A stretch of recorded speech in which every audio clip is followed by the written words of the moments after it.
देव घर नहीं जाइब एकरा से निमन जल गाँव ही चढ़ाइब। अरे होलिये से पागल क के धो देले बाड़े। देवरू के संगे देव घर नहीं जाइब एकरा से निमन जल गाँव ही चढ़ाइब। रहे सहे के नयन का सहूर बा बानर के लक्षण इनका में भरपूर बा। लौका तुरले बनी का मन करो ताकि नहीं हर काल है भाग जाए का। हाँ? भतीजवा के माई जाई का पूछो सदेवा घर जाई का।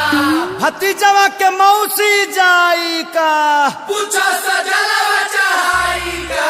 भतीजा तो रमाइयो जाई का तोरे मौसियो जाई का।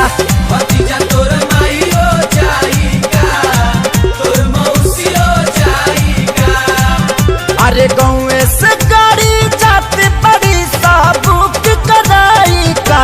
भतीजा तो रमाइयो जाई का तोरे मौसियो जाई का। भतीजा तोर माईयो जाई का तोर मौसियो जाई का।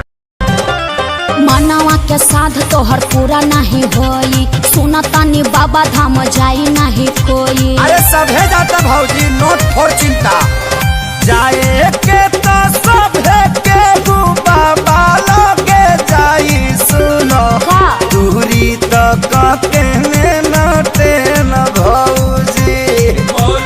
मुहावा में मास्क तू लगाईली सुनो सेनी टाइजर भी छोरा में ले में भौजी।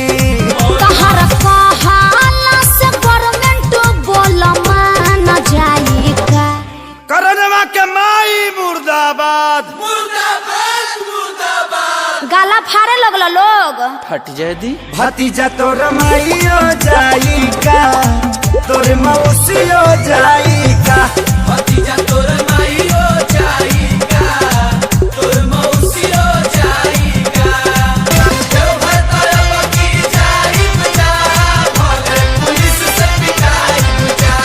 लागे अखिलेश हो मराइल तहर मती रहिया में पुलिस कई दी दुर्गति। अरे कुटा जइबे पस्यो तू जुड़ा दी बोनो। केहू में हरा रूलो पर हाथ ना उठावे सुना।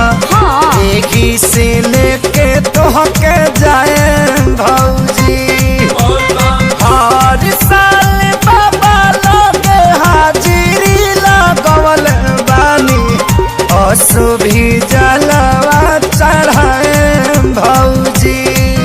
एक सारी तोहर दहिया दर्द झेल पाई का। इसी के दूध पी के बॉडी बनल बा। चाचा तू शौक ना पाइबो। चुप तोहरा माई के मास्टरी में 4 हाली नौकरी लगावो। एके पंचायत में पढ़ाई।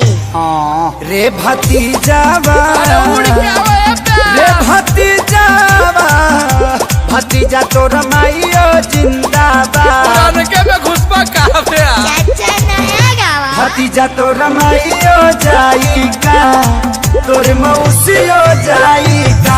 ओहो तोर माईयो जाई का जा आदत से लाचार बाड़ो।